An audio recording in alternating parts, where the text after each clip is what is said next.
agency owner and specialist in the building and homes industry for you this morning. Jason Rhoads is a digital marketing executive, AI innovator, and CEO of Rhoads Creative, a full-service digital agency focused on high-performance strategy for home builders, remodelers, and construction brands. Taking over his business, originally founded by his parents nearly 35 years ago, Rhoads leveraged his academic background in statistics and financial analytics to transition the firm into a data-first, digital-only agency.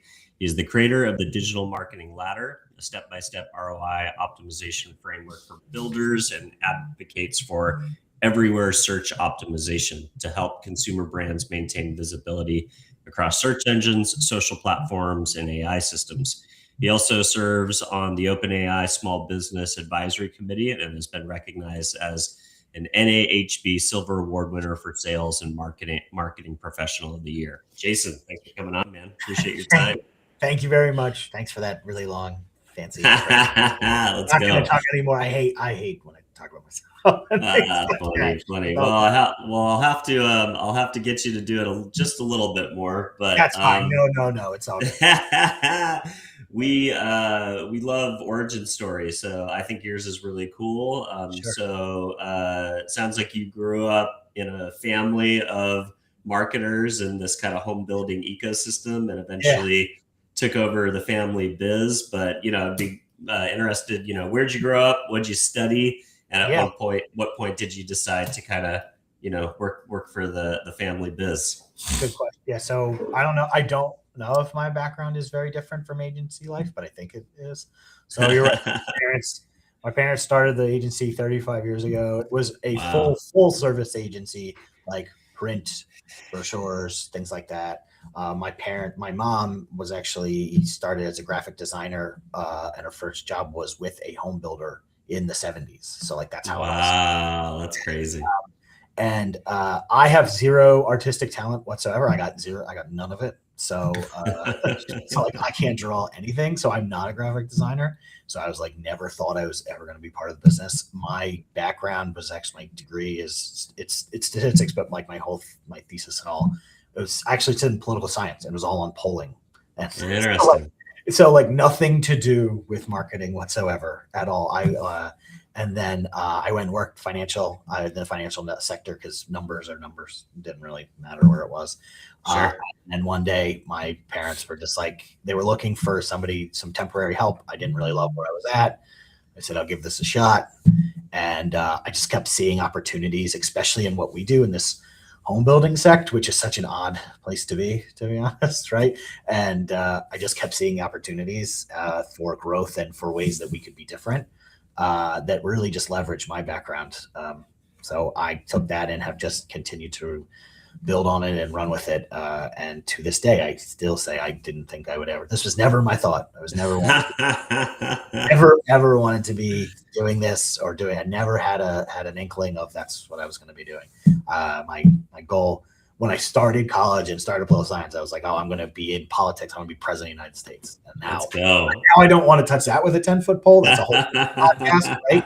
But whole different podcast. But yeah, no, it's my journey, and it's not one, but it always stemmed from that background of really statistics and like, we are very niche, and unfortunately our niche really has a bad time. It does a poor job of showing ROI on advertising. Wow. Well, it is the most expensive purchase you'll buy, hands down, right? It is. And you'd think that they, it's still to this day, I know you talk to a lot, we've on this show all the time, there's a lot of e-commerce and things like that. And what's e-commerce? Return on ad spend, right? That's what it's all about. Still sometimes a very foreign concept. Wow. Yeah. So obviously the home buying journey, like we said, it's probably the most expensive purchase that you'll do. I've done mine 4 times so far in my life, probably, just shy of how many cars I've purchased since I was able to make my own decisions about what cars I wanted to drive.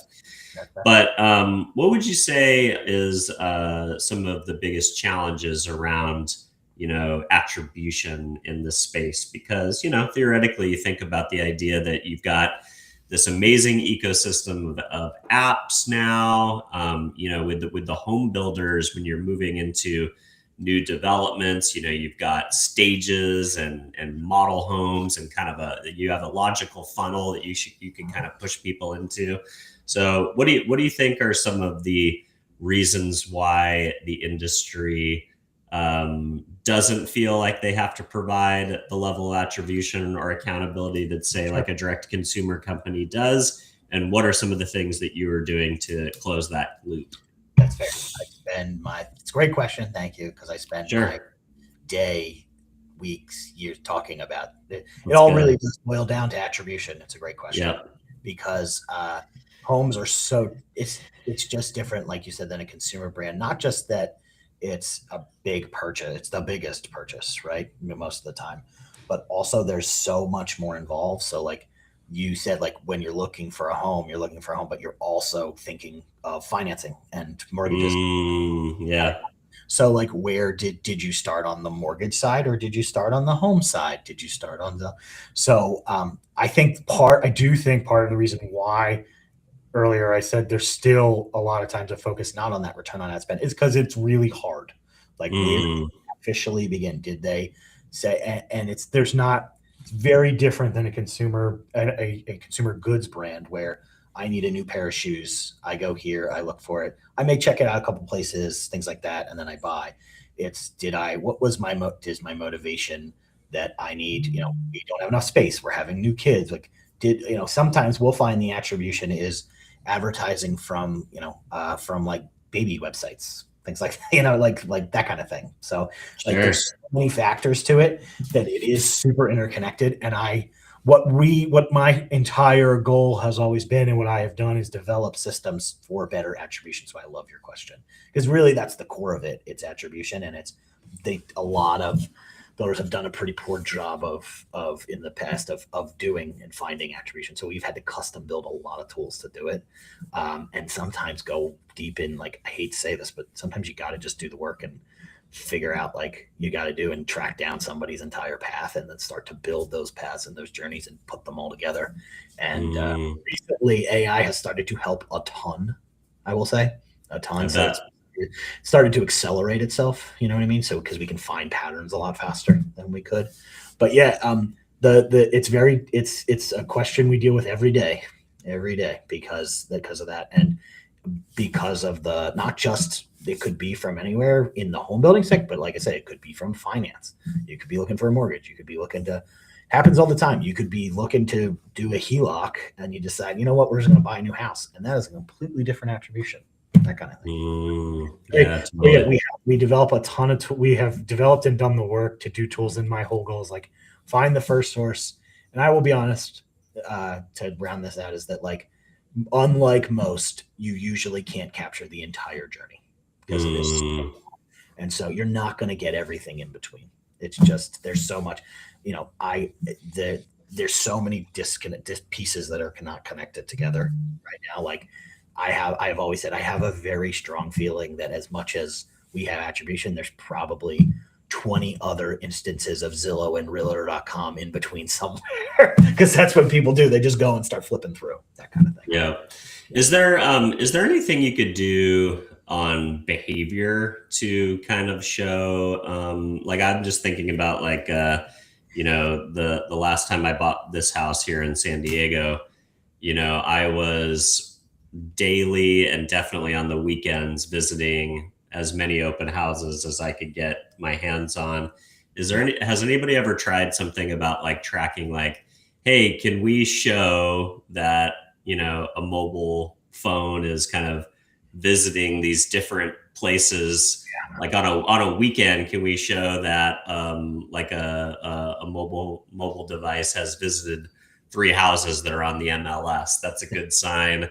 That could be something that could skip, like, proprietary walled gardens like Redfin that are maybe giving the signal of, like, hey, I'm looking at pictures, where should I go? But I know a lot of those walled gardens now are more closed with their data because they want to give it to their agents, or they want to use that for their own monetization purposes.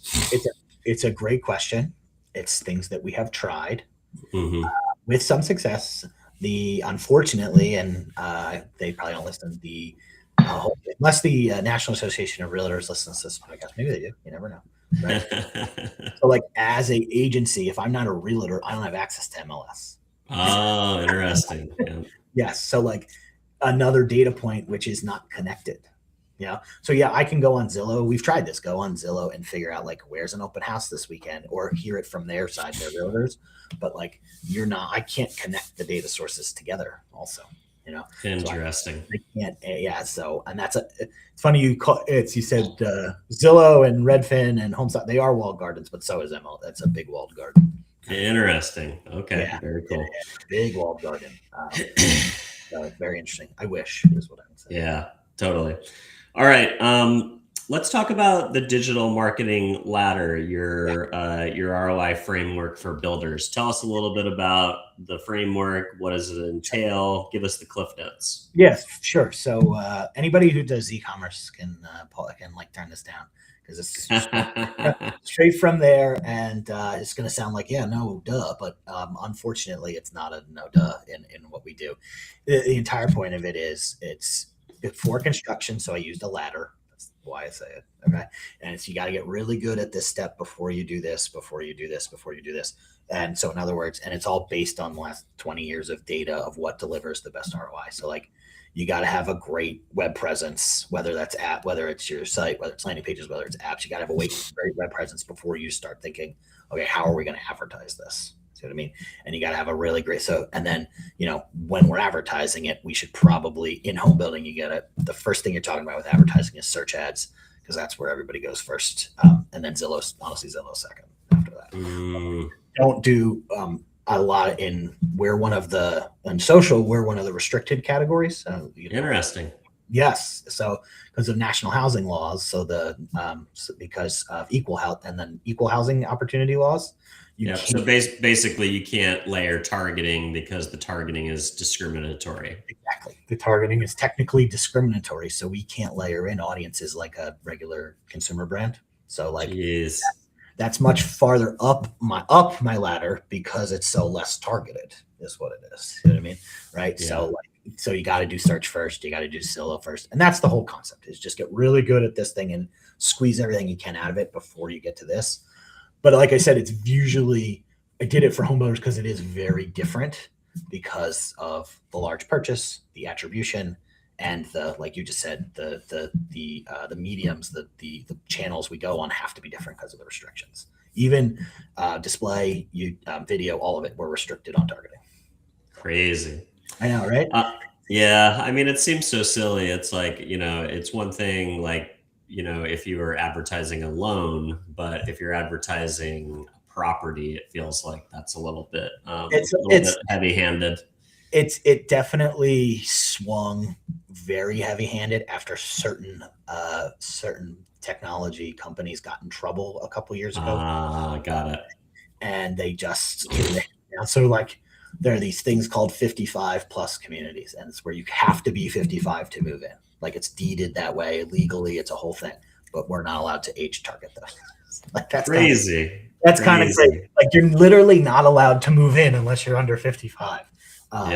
You're basically just wasting money. But I'm not allowed to go on certain platforms and target by age. I shouldn't say crazy. So that's where the ladder came from. This is just very different.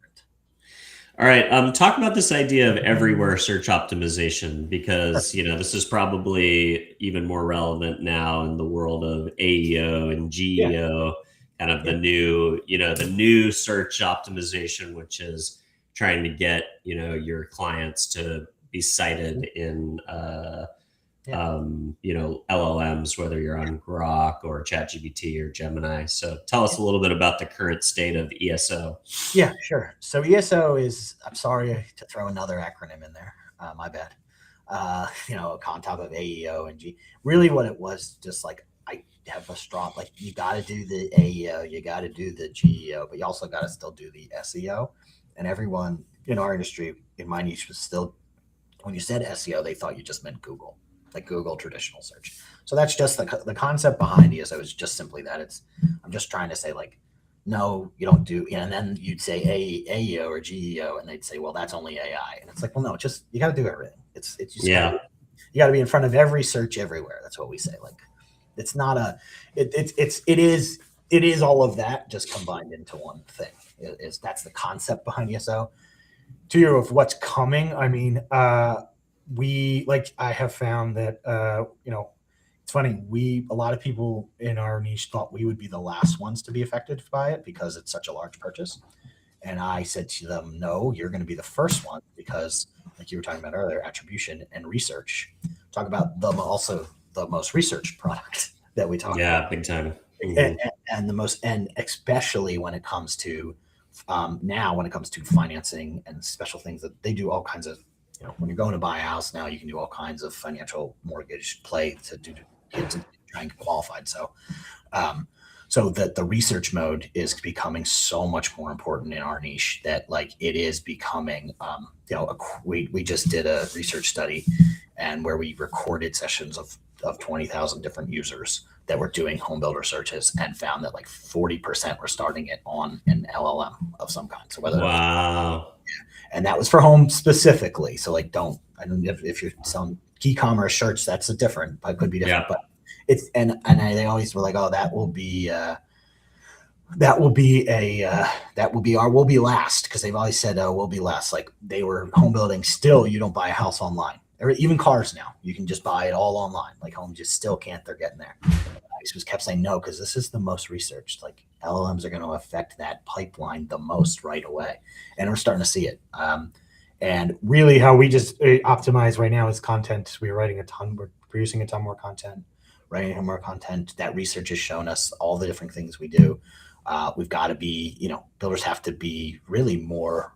This is going to sound silly, more like an e-commerce and a consumer brand company. You know what I mean? Just continue to produce it. It's what I said 20 years ago of, like, just be like every other normal online business. But that's where it is. What types of things are you producing for?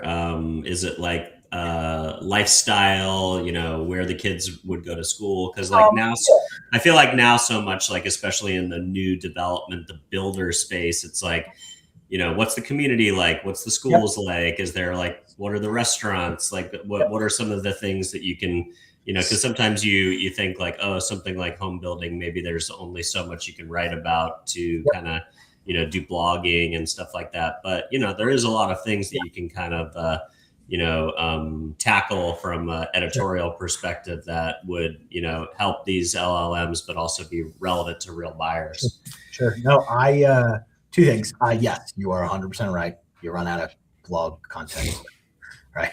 And what we are fine. So we started with saying, like, we're going to do blog content and things like that. And we've really started to transition more and more to building pages and tools. So, like, you were just talking about, like, community, like, instead of having we've just got all these, this is all the restaurants and all around you. And, like, this community, it's more like, we built a tool where it's like, tell us what you kind of like, where you like to go, what you like to eat. And you fill out a little quiz and it gives you suggestions on, like, the communities that you would pick from based on your answer. Or a lot of if and kind of pages, if you know what I mean, right? Like that kind of thing. We're building a lot more.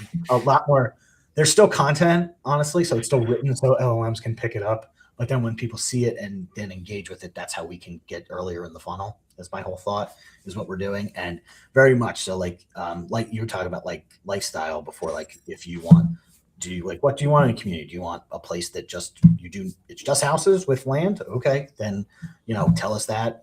We did one where, like, here's upload your picture, and it uses an LLM to upload a picture of, like, what you want it to look like, and it uses an LLM to help pair you to a house, like that kind of Wow, that's cool. So you're really kind of taking on the same user behavior of why people go to Redfin, because they want to see options and neighborhoods and price points and features and benefits. Exactly. And then you're thinking about the way that they search on those platforms, and then adding that same level of interactivity to a builder, because builders have, inventory oftentimes that are in, multiple places. So they have options for their They have customers. options, 100% options like crazy. Yeah. And I'll be honest, really with this ESO concept, we just got to produce a ton of blogs. And it very quickly transitioned to, yeah, that works in getting LLMs to recognize you more traffic to the website. Yes, it leads to more leads, but saw very quickly that we were definitely losing some opportunities on that. And like you said, the more interactivity, more pages, more tools to get people to interact and honestly become leads. Like that's what happens too. So yeah, no, 100%. Very cool. So you started your career in financial statistics before taking over the family marketing firm. How did your background in data change how you view marketing ROI compared to the traditional agency leaders in the category? Sure. So I don't know if it changed it from the traditional, changed it from the niche I'm in. I will say that. Yep. It changed it, and I walked in, and I came from financial. I came from it was pretty simple. Did this portfolio go up or down based on did I make money? That was what I spent a lot of my time doing where I was working was doing one of two things: talking to people about what was in their portfolios or managing the assets that went inside funds and things like that. Okay. So it's pretty simple. Did we make money or did we not make money off of the changes we made? You know what I mean? And then I got into here and said, one of the first, we did this thing, whether it's a new website, whether even, back then we did a new website, we put out an ad. It used to even be, we did this set of newspaper ads. And then the answer was okay, yeah, we got more traffic. But I was yeah, but was it from the newspaper ad? Was it from the attribution? You were saying beforehand, and then tying that back, what's the cost per lead? What's your return on investment? What's your ROAS? That just in my industry, in this niche, it's still to this day is still taught there's not a lot, don't have that number in that statistic. You know what I mean? And so that's why I say I don't know if I was groundbreaking or anything in marketing, because that's been marketing 101 forever. It's more just in the niche I'm in because of that whole, well, where did they come from? It could have been 20 different places. No, we got to find it and define it. And then no matter how much work we got to do and then get it there and say so. But it was all just based on it's pretty simple. ROI. What are some of the macro trends? Because, we always hear a narrative that there's a housing shortage and there's not enough supply, but then we're also in headwinds around interest rates. So what's kind of the current market conditions and how hard or easy is it for you to do your job these days? Well, I'll answer the second question first. It's really hard. So current market headwinds are tough, honestly. Yeah.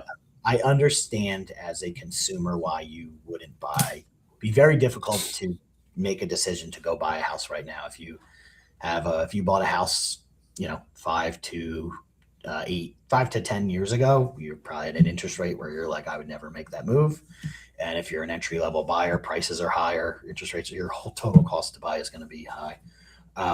The headwinds are really that it's not going to change much. And at some point you do have to accept the fact that it is a investment. And one of the things I have actually talked to the National Association about is I think from a marketing perspective, the building industry has done a very poor job of saying it's not a one-to-one rent to buy. If you're renting, it's not a one-to-one to buying. If you put $2,500 to rent and $2,700 to a house, it's not the same thing. You know what I mean? Right. And I think I think we haven't done a great job just at the level of education on that side. But from my day to day, the biggest thing we talk about, there's plenty of buyers. They're just don't want to pull the trigger. Yeah, it's getting buyers past the gun shyness. Yeah, the gun shyness, and honestly, it's hard.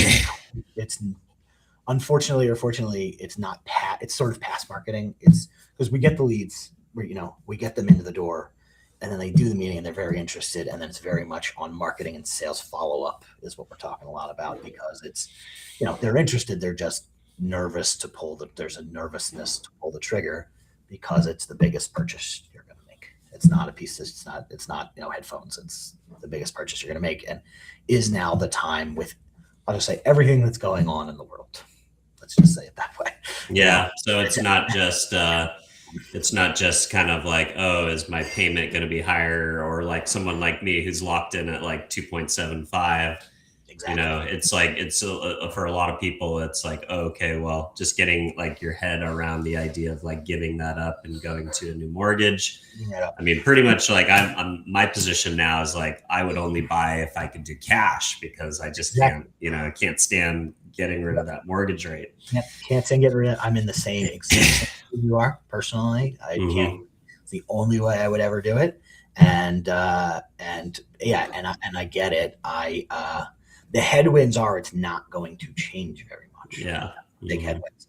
And that like this is the new norm. And that again, that's we always say at some point we feel like, and it hasn't happened yet, but at some point these people will, you gotta say, okay, I'm done, but like we can't wait another 3 years for something to change. Yeah, exactly. Especially if there's no indications that it's going to, right? Yeah, there's no indications that it's going to. All right. You often emphasize fixing a brand's website and core digital assets before spending money on paid advertising. Why do you think so many companies burn money on ad spend when they haven't quite figured out their conversion funnels? I think that it's easy. First of all, you can turn ads. Yeah. You can turn ads on tomorrow. Like if you really had, if you really needed it, and we agreed, I could turn the ad campaign on, or have my team turn on an ad campaign tomorrow. Or even this afternoon. It's a couple clicks. So they purposely, I've always said, the main companies purposely make it a couple clicks of a button. You know what I mean, right? To do so. That's number one. I think number two is there are a lot of promises made, whether that's from the media providers or maybe some others in the industry, of like that this will get you leads no matter what. I think that's part of it. I think that and I also think that there is I do legitimately feel like there is this, not that you can, if you don't have that tight and you do advertise, you'll probably get something. Like, it's not like you'll get, like, very rarely do you get absolutely nothing from a campaign. Like, you'll get some contact forms. It's more that what did you not get? Like, what did you waste? On? Like, yes, okay, cool. You got 100, in the week you got 100 leads and you spent X dollars. But like, if you updated, all you had to do was update it and you would have gotten 200 and you missed out on those 100. That's the big thing. Yeah, it's the lost cost or the optimization. Yeah, it's the lost cost. It's totally lost cost. And I think it's time too. That like, sometimes that part does take more time, and you don't want to lose the time. You like, we got to go, that kind of thing. Like, we can't wait, that kind of thing. And I always say, like, there are other options. Like I was just talking about, you could build a landing page with a tool or something. There's other options that can be done. You don't have to wait.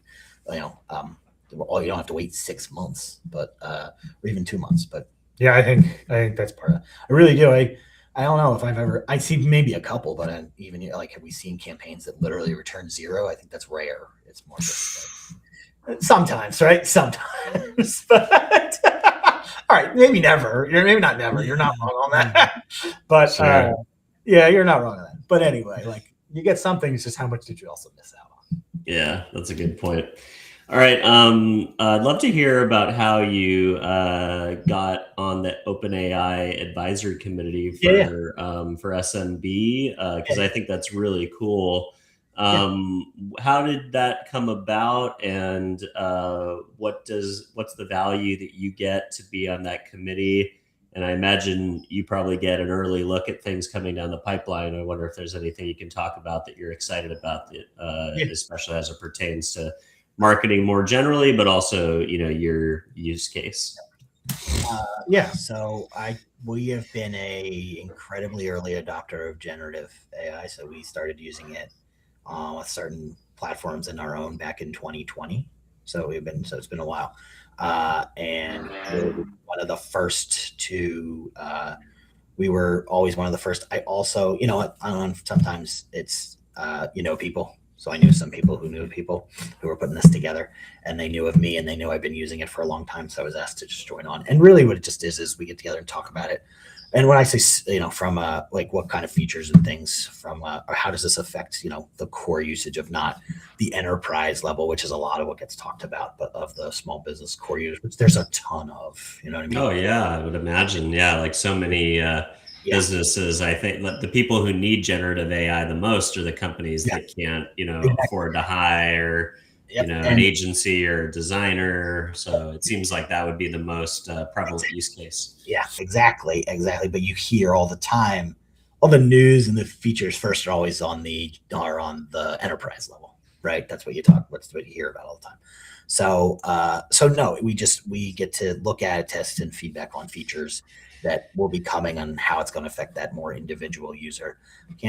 I can't specifically say anything that's coming because I'm not allowed, but I will say that there are, models are different and better. I will just say this: better integration in a way that is not as, that is also more controlled. So it's not just taking over your entire setup is what's really being worked towards.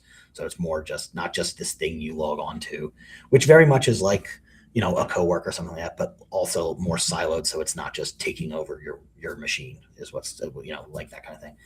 More siloed, more where it can take over a function, but it's a little more dialed in is what I would say.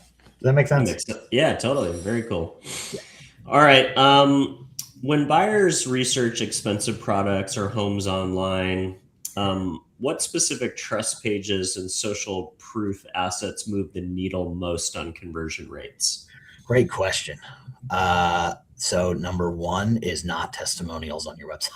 Interesting. Yeah. They think that homebuilders are notorious for saying putting a testimonial and videos on your website, and then they're the pages that are we put them there now for content for LLMs and things like that to give authority and PR less than a place where people go because the statistics on those pages are pretty rock bottom, honestly. It's totally bad. Of course, when this person said something, you're going to put up what's good about yourself. That's what's happening. So what we find is very much any page that you can put up that has third party. So there's companies that are like a guild that's run in building called Guild Quality. It's all about the quality of your building, and they send out surveys to anonymous, and they respond, and you have to reach a certain level to get into this. Google's business profiles, unfortunately or unfortunately, are a huge part because it can be unsolicited. You know what I mean? But we integrate a lot of times in web and landing. You're integrating that in anywhere that is. I'd also say big purchase.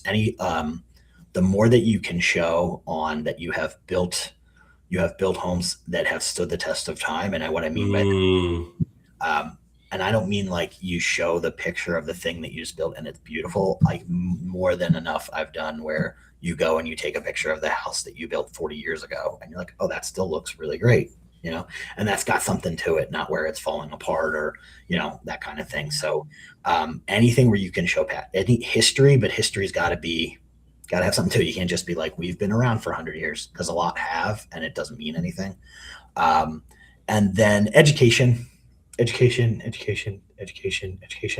it is you're like I am. I've bought and sold we've been through a lot of transactions, I know, but a lot of first time buyers, and it's not the most simple process. Let's put it that way. So the more you can educate, the better. But yeah, don't put your own tests. Put them there for other reasons, but don't bank on them with big. Yeah, but those are just for the bots to resource. Just for the bots. All right. Taking over a 35-year-old family business and completely pivoting its core offering is a pretty big undertaking. What was the hardest operational decision you had to make during that transition? Great question. Wow. The hardest operational would have been it's definitely once we were at a point where we could start to grow, what to do first. And admittedly, I definitely made a couple mistakes before I got got it right. You know what I mean? So start somewhere though, right? Start somewhere, right? But deciding on, okay, we've made this pivot, we're going to do it. We've grown enough from just myself and my parents that we're okay. It's time to hire out. What are we going to do first? Where are we going to do first? And honestly, the first thing we said is we're going to keep, we're going to do operationally. We're going to go we're going someone who can do more of the work. And that was not, looking back, it was not the right choice. Not the right choice, because I'm not a salesperson. I'm not sales. So like we were just focusing operation, trying to grow. But at some point you get so tapped out, and I'm not sales, so I'm not focusing on it. I'm not business dev. So yeah, it was very much who to go first, and then who to do second, and then who to do first again, that kind of thing. So. That's cool. So it's really comes down to hiring and building capabilities, but then also building your own sales pipeline or your own business development pipeline through, shoring up parts of the process that maybe you didn't enjoy as much, maybe the hunting piece, etc. Yeah, I'm not a hunter. And, I just thought the hunting, at some point you're like, oh, well, I've hunted and I'm fine hunting. But then you're hiring someone, and then you have to manage them, and you have to do your regular job, and you've brought on more people. And now you very quickly, well, I don't like to hunt. So in your brain, you just sort of start to push it off. You know what I mean? It's human nature. You start to push it off, and it's human nature. So yeah, I definitely learned some lessons on that one, but it was absolutely building a team and hiring is what the case makes sense. All right. Looking 3 to 5 years down the line, what do you think will separate the builder brands that win in digital acquisition versus those that will get left behind? Great question. I think the biggest would be to continuing to digitally innovate, and that will be that in 3 to 5 years. I don't know if I can answer the question on what that will mean, right? But that, like, for now it means LLMs, but that could change to, I don't think it's going to change, but that could change to how you interact with LLMs or what you do. We have to be thinking, and we are thinking, but we have to think, if we're saying 3 to 5 years, there's going to be a much more integrated advertising setup in these LLMs. Let's be real, right? Yeah, It's all coming, right? It's all coming. So like, even, yes, it's in Gemini and AI and Google right now, but it's there, but it's, as you know, probably know, it's kind of there. It's part of it, but like, it's going to be much more integrated.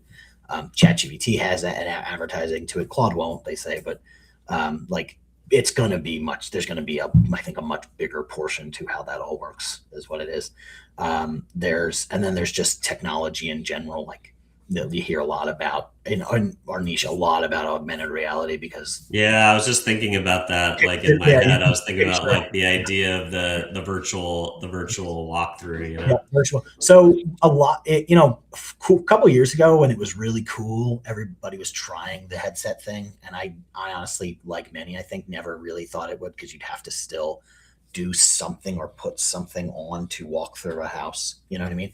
But I have always said, I think the more that the AR side, augmented builds, the better. That's better, because, I could very much see a lot, 50 to 60% of the sales that we talk about with our partners and clients are what we call pre-built. So they haven't built the house yet. So like, wow, that's a lot. Yeah. So like, you can go out there and augmented, put the house on your home kind of thing, or like see your house on the piece of land that you're buying, or you could see the room, or you can see. I think that's where, like, that just staying ahead of whatever's next is who will win, whatever that next means. I think, I don't know. We don't know what the next is going to mean in 3 to 5 years, but you have to stay ahead, because I think this is the one. I think every industry is going to get upended, but I think this is the one that could be one of the most ripe, because of how AI can so change. Like, you're like build an interactive. I was talking to a company a couple of days ago where they're working on building you want to do like an interactive walkthrough, like a 3D walkthrough of a home, and they will automatically put furniture in based on that person's history and the taste, and they're like tasting. Wow. So like, that's really cool. And as that develops, is that the next thing? And you just got to be ahead of it. You know what I mean? Yeah. Well, I think the other component is with AR, it's not just the phone and being able to pop up your camera, but these things are getting more and more, less and less expensive. And I think in the next generations will have, AR overlaid on the Oh, I lens. agree. I agree. Audio. 1,000%. And I agree. That's what I mean of next. If you say AR, I mean, you had the glasses, right? Yeah. We know You're talking about the ones on your face, not on your phone. Yeah, exactly. But also, we know OpenAI is working on something. We know Apple's Oh, interesting. Yeah. So we know they're working on something. They say they say it's going to be like a puck. I'm allowed to talk because they have talked about this. TBD. We know Apple's working on something when it comes to like AirPods with cameras in them and things like that. So we'll see. We'll see. But I think it's just always staying ahead of it. Is what it is. Yeah, well, it's smart because hardware is the way you interact. Like I never would have ever installed or used Meta's AI, but because I have this hardware now, I spend some of my LLM time on Meta because it's connected to my head. I agree. I agree. So the hardware, if you own the hardware, or you own the pathway between, you kind of force adoption in that way of your AI if you own the hardware component. It has been from 2020, since 2020, it's whoever wins the hardware game, I think is going to win the software, is going to win the LLM game at the end of the day. Yeah. That's always been my take. I mean, history repeats itself. Apple, that's what they did. Yeah.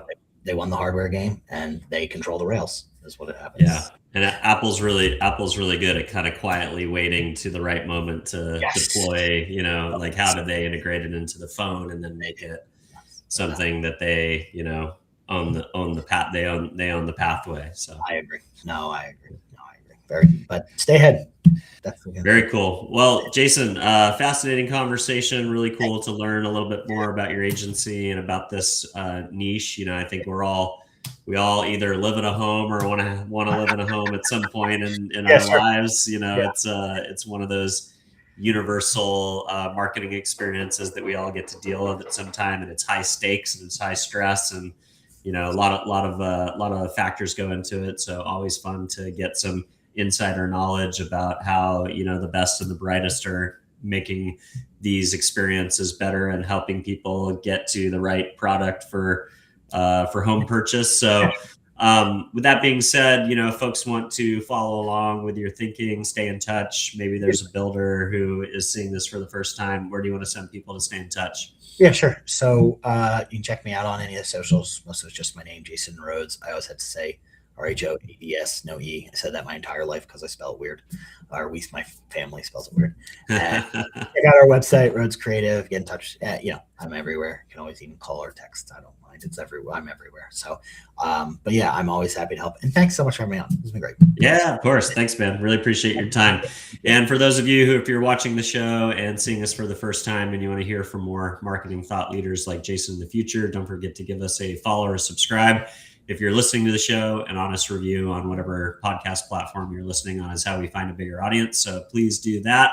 And last but not least, if there's somebody in the building, construction, real estate space who you think would enjoy the show, maybe agency owners thinking about legacy planning in the family business and how do they get their kids excited about what they do, or maybe just somebody who you think would benefit from watching the show, don't forget to share it. And with that, Jason, I'll wish you a great weekend. Thanks for coming on, man. Thank you. Thank you very much. Thanks for having me on. Have a great weekend.